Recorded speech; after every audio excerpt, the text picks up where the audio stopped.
ዳርክ ሳይኮሎጂ። ዳርክ ሳይኮሎጂ ማወቅ በዋነኝነት ሌሎች ሰዎች እኛን ለመቆጣጠር ወይም ተጽዕኖ ለማሳደር የሚጠቀሙባቸውን ስውር ዘዴዎች ለመለየት ይረዳናል። ራሳችንን እንድንከላከልና በሰዎች ንግግር ውስጥ ያሉ ስውር ፍላጎቶችን እንድንረዳ ያደርገናል። አንደኛ፣ ጸጥታን እንደ መሳሪያ መጠቀም። ዘ ፓወር ኦፍ ሳይለንስ። ይህ ዘዴ በንግግር ወቅት ትልቅ ተጽዕኖ አለው። ከአንድ ሰው መረጃ ለማግኘት ወይም ግለሰቡ እንዲጨነቅ ለማድረግ ጥያቄ ጠይቆ መልስ ሲሰጥ ዝም ብሎ አይኑን እያዩ መቆየት ነው። አብዛኛው ሰው ጸጥታ ስለሚረብሸው ያንን ክፍተት ለመሙላት ሲል የማይፈለግ መረጃ ሊያወራ ይችላል። ሁለተኛ፣ መጀመሪያ ትልቁን ጠይቅ። ዶሪን ዘፌስ። አንድ ሰው መጀመሪያ ሊጠይቅ ከሚገባው በላይ በጣም ትልቅ ወይም የማይቻል ጥያቄ ይጠይቃል። ተጠያቂው ሰው ጥያቄውን ውድቅ ሲያደርግ ጥያቄው ወዲያውኑ ወደ ትክክለኛው ትንሹ ጥያቄ ይወርዳል። በዚህ ጊዜ ተጠያቂው ሰው ቅድም እምቢ ስላልኩኝ አሁን የኛውን ባደርግለት ይሻላል የሚል የጥፋተኝነት ስሜት ውስጥ ስለሚገባ የመቀበል እድሉ ከፍተኛ ይሆናል። ሶስተኛ፣ የተሳሳተ ምርጫ መስጠት። ሰዎች እኛ የምንፈልገውን እንዲመርጡ ለማድረግ ሁለት አማራጮችን ብቻ መስጠት ነው። ለምሳሌ ዛሬ ቤቱን ታጸዳለህ ወይስ ነገ ብሎ መጠየቅ።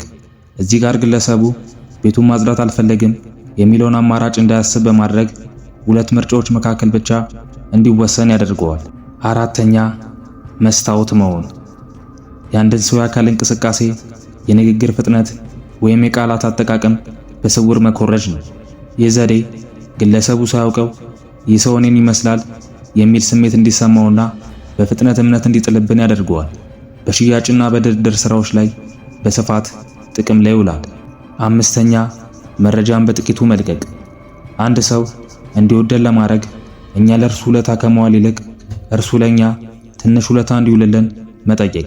ለምሳሌ እስኪ ይህችን እስክሪብቶ አበደረኝ በማለት ውለታ መጠየቅ።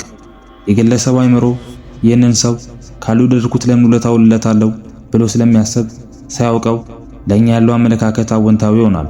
ሰዎችን መቆጣጠር። ሮበርት ግሪን ዘ አርት ኦፍ ሰዳክሽን።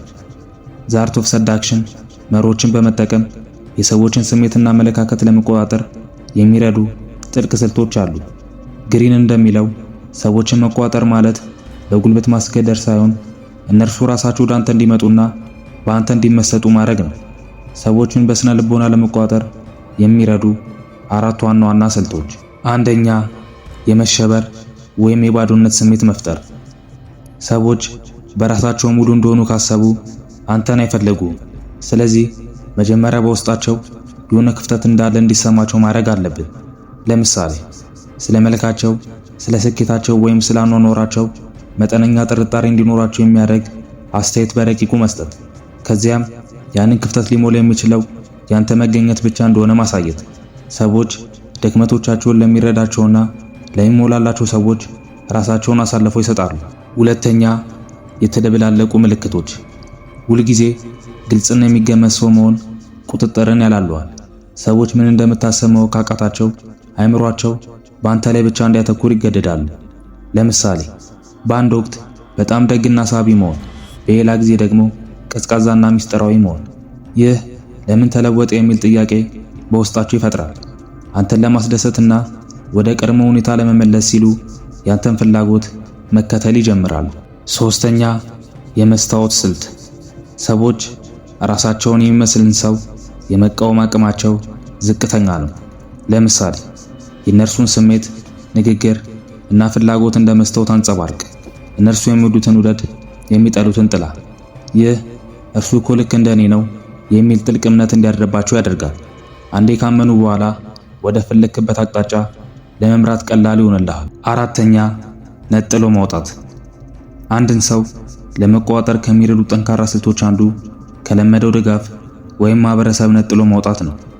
ለምሳሌ በአካል ማራቅ ባይሆን እንኳን በሐሳብ ከአካባቢያቸው እንዲርቁ ማድረግ።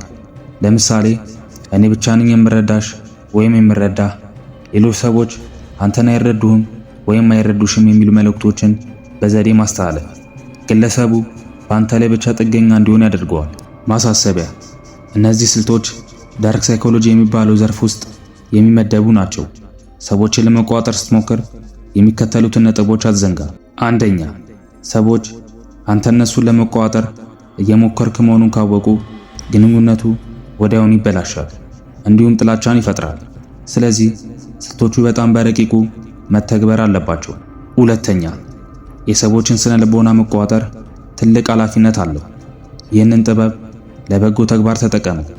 ለምሳሌ በስራ ቦታ ተጽዕኖ ለመፍጠር ወይም የተሻለ መሪ ለመሆን ብትጠቀምበት ይመረጣል። በስተመጨረሻም ቪዲዮ ከተመቻችሁ ላይክ ማድረጉ እንዳትረሱ።